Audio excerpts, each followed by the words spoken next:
నా పేరు సంతోష్ని. నేను కేజీహెచ్లో కాంట్రాక్ట్ స్టాఫ్ నర్స్గా చేస్తున్నాను సార్. అసలు మా యొక్క ప్రధాన డిమాండ్స్ అనేవి ఏంటి అంటే, ఫస్ట్ ఆఫ్ ఆల్ రెగ్యులరైజేషన్ అనేది చేయాలి. అలాగే రెగ్యులరైజేషన్ చేసినంత వరకు మాకు 100% గ్రాస్ శాలరీ అనేది ఇంప్లిమెంటేషన్ చేయాలి. అసలు మేము ఏ విధంగా కష్టపడుతున్నాము, ఏం చేస్తున్నామని మా యొక్క అనారోగ్యాల గురించి, మా యొక్క ఆరోగ్యాల గురించి కూడా మీరు ఆలోచిస్తూ ఉండాలండి. మాతో పాటుగా మా ఫ్యామిలీస్ కూడా ఎంత సఫర్ అవుతున్నారు అన్నది మేము ఎప్పుడు కూడా బయటకు చెప్పుకోకుండా మేము వర్క్ చేస్తున్నాం సార్. కానీ మమ్మల్ని ఎందుకు మీరు పట్టించుకోవట్లేదు? ఆశా వర్కర్స్కి ఏంటి, తర్వాత డాక్టర్స్కి ఏంటి, తర్వాత టీచర్స్కి, ప్రతి డిపార్ట్మెంట్లో ఉన్న కాంట్రాక్ట్ వాళ్ళందరికీ కూడా న్యాయం జరుగుతుంది. కానీ ఓన్లీ పారామెడికల్ డిపార్ట్మెంట్లో వాళ్ళకి మాత్రమే న్యాయం జరగట్లేదండి.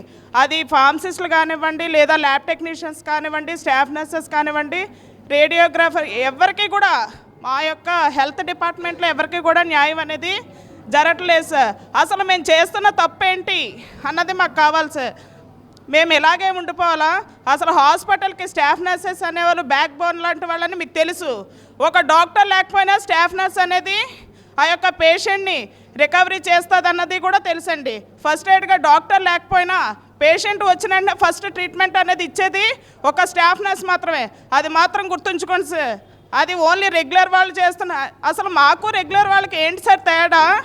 ఈక్వల్గా మేము క్వాలిఫికేషన్ ఉంది, కానీ వాళ్ళకి ఇయర్కి బెనిఫిట్స్ ఉంటాయి. మాకేమున్నాయి సార్? మేము సేమ్ శాలరీ అని చెప్పి ఇదే 38కే జాయిన్ అయ్యాం, ఇదే తీసుకుంటున్నాం.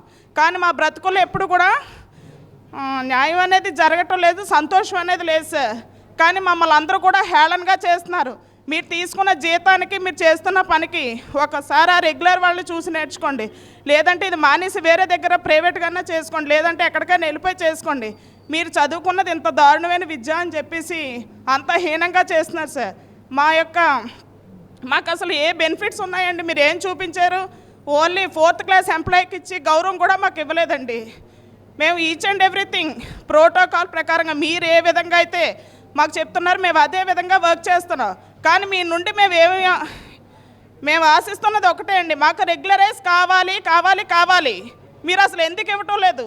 అందరికీ ఇచ్చి బెనిఫిట్స్ మాకు ఎందుకు ఇవ్వటం లేదు? మమ్మల్ని ఎందుకు చులకనగా చూస్తున్నారు? ప్రతి విషయంలో అందరినీ పరంగా చూస్తున్నారు, కానీ పారామెడికల్ వాళ్ళు ఎప్పుడు కూడా ఎందులో కూడా ఇన్వాల్వ్ అనేది చేయటం లేదు. మీరు ఎవరైనా వస్తున్నారు అంటే వాళ్ళకి బ్యాక్ సపోర్ట్గా ఒక స్టాఫ్ నర్స్ ఉండాలి, 108లో ఉండాలి, 104లో ఉండాలి. హెల్త్ డిపార్ట్మెంట్ అనేది మీకు బ్యాక్ సపోర్ట్గా ఉండాలి. కానీ మీరు వాళ్ళు ఎటువంటి బెనిఫిట్స్ అనేది ఇస్తున్నారు? అసలు ఎప్పుడైనా ఇచ్చారా? ఒక టీచర్ వస్తుందా, మీరు ఊళ్ళోకి ఎంటర్ అవుతున్నారంటే ఒక హెల్త్ డిపార్ట్మెంట్ అనేది కంపల్సరీగా మీకు సపోర్ట్గా ఉండాలి. వాళ్ళు లేకపోతే మీరు ఊళ్ళోకి ఎంటర్ అవ్వడం అనేది కూడా జరగదు. మిమ్మల్ని చూడడానికి వచ్చే జనాలకు ఎవరికి బాగోపోయినా ఎవరండి? రెగ్యులర్ వాళ్ళు వచ్చా ట్రీట్మెంట్ ఇస్తున్నారు, ఒక కాంట్రాక్ట్ ఎంప్లాయ్, అవుట్సోర్సింగ్ ఎంప్లాయ్, ఒక ల్యాబ్ టెక్నీషియన్ అవ్వండి, లేదా స్టాఫ్ నర్స్ కానివ్వండి, ఎవరైనా వచ్చేది మేము మాత్రమే మీ వెనకాల తిరుగుతూ ఉంటాం. కానీ మాకే బెనిఫిట్స్ అనేవి లేవు. మా యొక్క పేరెంట్స్కి కానీ, మా పిల్లలకు కానీ, లేదా మాకు కానీ ఎవరికి బాగోపోయినా మేము వర్క్ చేసిన దగ్గర కూడా మాకు విలువ లేకుండా పోతుందండి. ఆఫ్టర్ ఆల్ కాంట్రాక్ట్ ఎంప్లాయ్ అని చెప్పేసి వెయిట్ చేయమని చెప్తున్నారు. అంటే మేము వర్క్ చేసిన దగ్గర కూడా మాకు రెస్పెక్ట్ లేకుండా పోతుందండి. మాకు హెల్త్ కార్డ్స్ లేవు, అలాగే ఈఎస్ఐ కానీ, పిఎఫ్ కానీ ఎటువంటి బెనిఫిట్స్ కూడా లేవండి. మేము కూలి పనికి, రోజువారీ కూలి పనికి ఎలా అయితే వెళ్తున్నామో అలాగే వెళ్ళొస్తున్నాండి. మేము ఎంత చదువుకున్నా కూడా, మేము ఎన్ని కష్టాలు పడి ఎలా చదువుకున్నామో మాకు తెలుసు. దాని ప్రకారంగా ఈ యొక్క వృత్తిపరంగా వెళ్తే మా యొక్క లైఫ్ సెటిల్ అవుతుందని మేము ఈ వృత్తి చేసామండి. కానీ మాకు ఎటువంటి బెనిఫిట్స్ లేవు, మాకు గౌరవం అనేది లేదు అనేది ఇప్పుడు తెలుస్తుంది.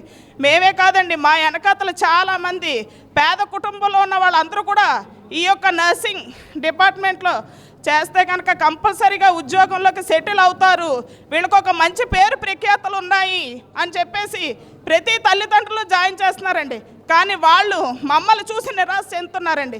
వీళ్ళకే లేనిది మనకేంటి, మనం ఎంత చదువుకున్నా వేస్ట్ అని చెప్తున్నారండి. మాకు లాస్ట్ ప్రభుత్వం అనేది చాలా మోసం చేసిందండి.